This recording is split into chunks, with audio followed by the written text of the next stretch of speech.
Welcome to the Raisina Fireside Chat once again. I am Sunjoy Joshi, Chairman of Observer Research Foundation, and today with me is our special guest, His Excellency Péter Sztáray, Minister of State for Security Policy at the Ministry of Foreign Affairs and Trade of Hungary. Very important position, does everything to do with security, foreign relations, trade.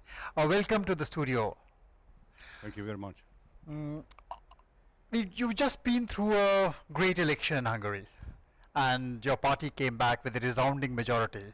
It was supposed to be a very contested election, but President Orbán came back very resounding. It was a great success, so congratulations for this. But you've also stepped into a very tumultuous Europe, which is extremely disturbed. There are lots of things happening in your neighborhood, which are a matter of concern not just for Hungary, but for all of Europe and for all of us also in these rather removed and distant lands. Now, how do you read the new European security architecture emerging from these? And second question is, what do you think is the future of European unity in the face of this? Thank you very much. First of all, I'd like to express my gratitude for having been invited to Raisina Dialogue again. It's the third time I'm here, and I can only congratulate you because of the high level of this conference. For us in Europe, it's clear that the old system of European security architecture has changed. There's a huge crisis with the war in Ukraine, and this has a severe impact on all the countries in Europe, but also beyond Europe, including, I think, India. My government went through elections. Hungary went through elections in the 3 weeks ago. I agree that this was a huge victory for the government parties, and this is a reassurance from the people of Hungary that the direction of the government is right, protecting the interest of Hungarian people, pursuing a sovereign and autonomous foreign policy, and taking into account, first of all, the interests of the Hungarian people. But of course, we are also part of the international community. We are an EU member, a NATO member, and we try to be constructive in all our international relations, be it bilateral or multilateral. And Hungary has pursued a foreign policy which is putting a great emphasis on a so-called Eastern opening.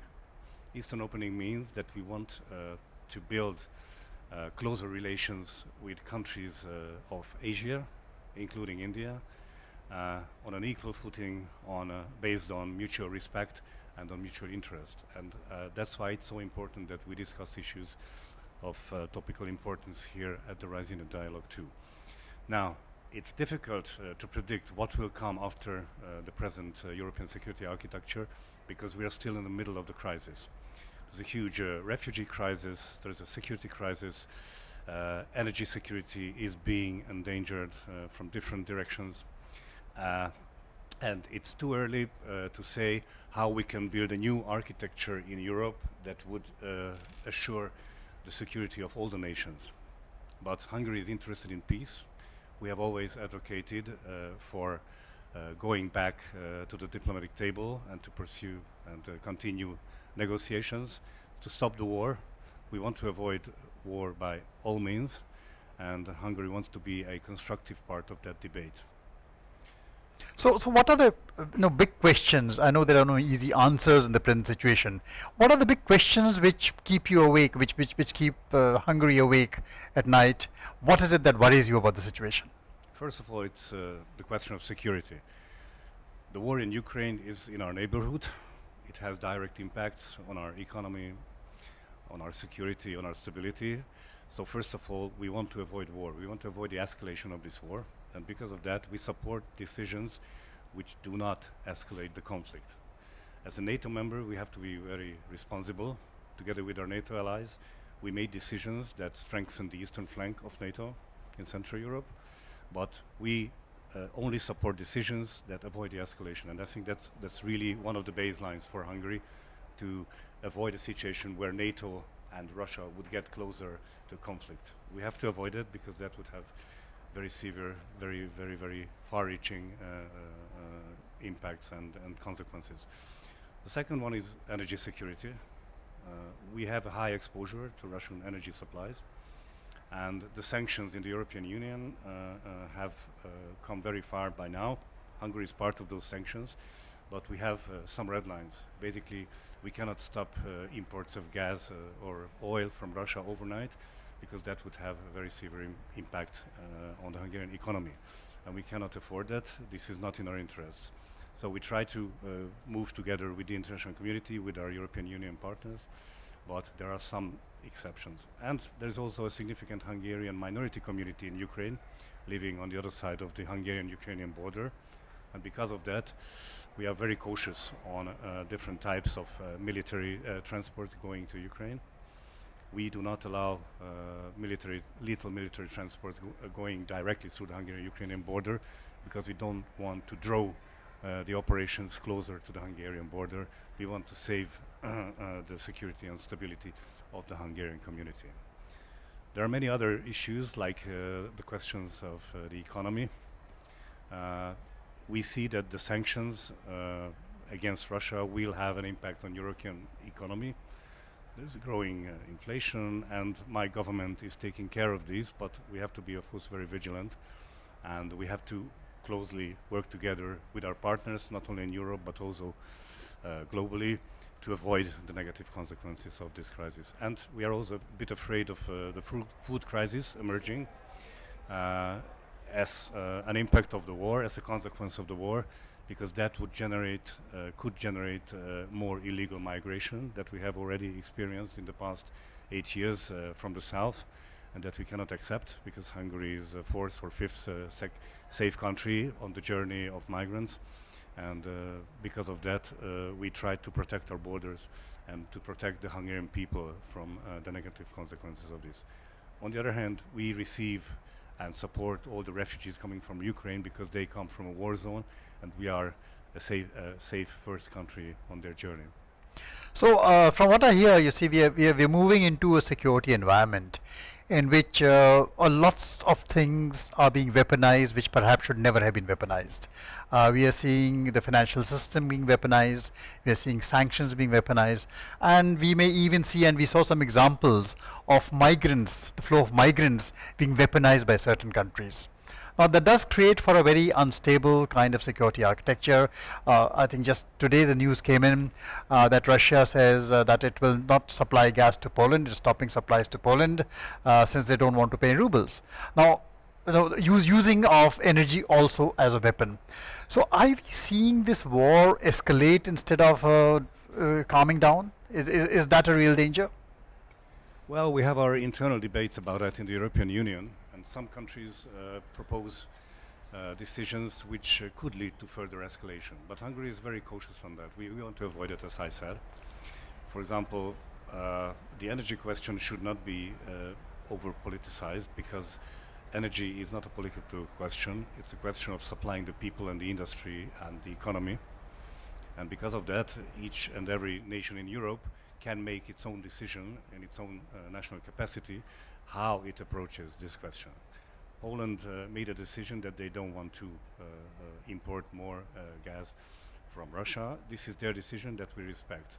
But we also expect our partners to recognize or to take into account that we have our own national interests, and we have our own national capacity to decide whether we want more Russian imports in the area of gas and oil or not.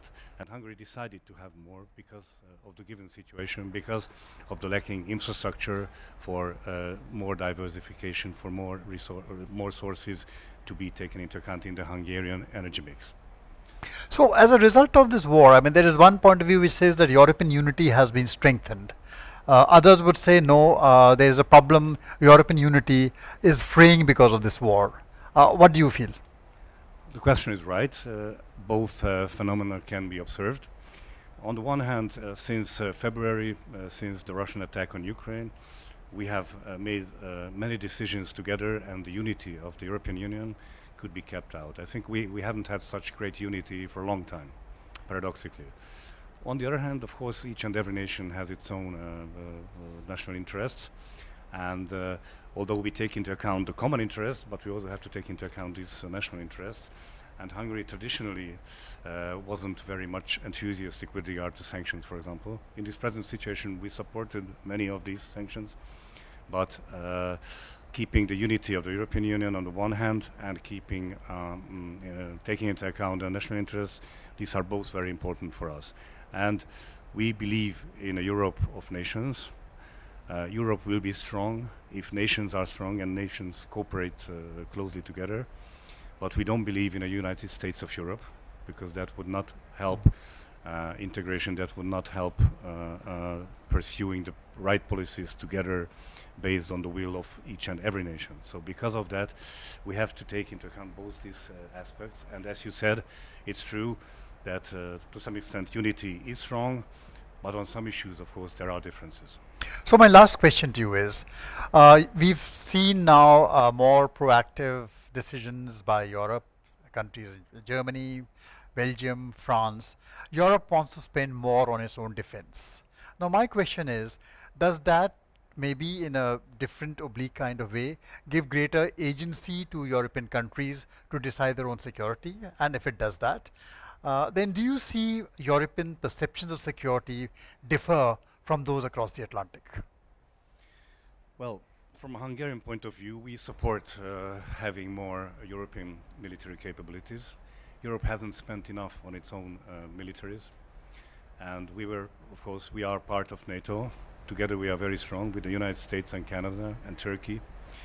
But that doesn't mean that Europe should not spend more on its own defense. The two do not exclude each other.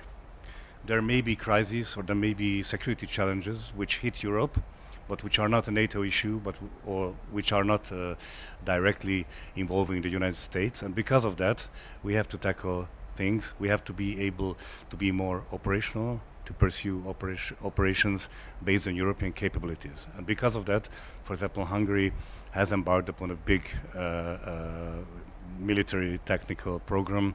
We are developing our armed forces, and in 10 years we will have a total renewal of our technical capabilities, which is very important. And this is a contribution not only to NATO, but also to the building of European security and defense. So we believe in European security, but not without our partners, not without our other allies, because if you look, for example, at challenges and threats from the south, terrorism or even illegal migration, then we have to be able to do our own in terms of European capabilities to stop those threats, to stop those challenges, and to give proper answers. So we need more operational capability. The big question of strategic autonomy, that's an ongoing debate, and I think this debate will continue, because for the time being, strategic autonomy cannot be realized because of the lack of the sufficient capabilities in Europe. Thank you, Excellency. That was a very frank sharing of views. We value your presence here at Raisina and hope to see you again and again. This is not the first time you are here. So welcome once again, and do visit us every time. Thank you for this opportunity. Thank you.